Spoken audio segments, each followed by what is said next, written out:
Mathematics. In our world, mathematics is everywhere. Mathematics plays a crucial role in our daily lives, from calculating our expenses to managing our schedules. Through abstraction and logical reasoning, mathematics evolved from counting, calculation, measurement, and the systematic study of shapes and motions of physical objects. Today, mathematics is used throughout the world as an essential tool in many fields, including natural science, engineering, medicine, social science, and application of mathematical knowledge to other fields. But what if there is no mathematics? Having no sense of measurement.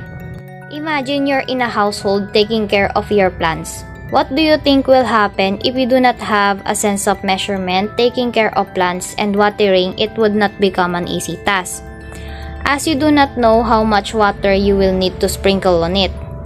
The amount of water you might sprinkle on your plants might be way too much or too little, which is vital. Having a sense of measurement and using the right amount of water is important, as this is what the plant needs in order to survive. How about counting numbers? Without mathematics, counting and numbers would not exist, and time also associated with the numbers as an indicator. Without knowing what number is, how will we indicate the time precisely? Would there be no clocks? Well, yes. While looking outside at the sky might help you to know time, there is no way to indicate time precisely without a clock. How would this affect us? So, paano ba bukas? May pasok nga pala bukas, no? Alas 9. Pasok ka ng maaga, 9 yun. For example, a student is said to come to school an exact time without a clock or any indicator of time. The student might come too early or too late. Know that the student is having a hard time for sure. Is that the case? Tagal naman ni Maris, anong oras na? Sabi alas 9.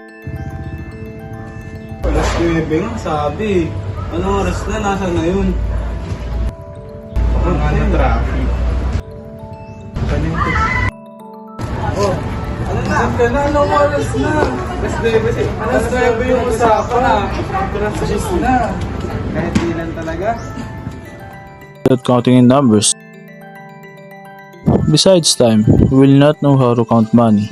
In our life and society, we use money as a currency or value for exchanging and purchasing products and services.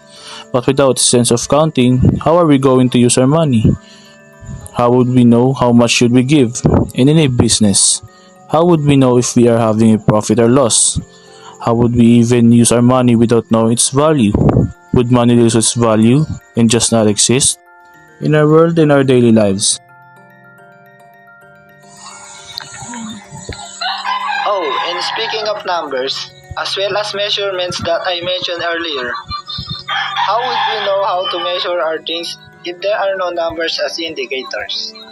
How should we measure length, width, height, and weight?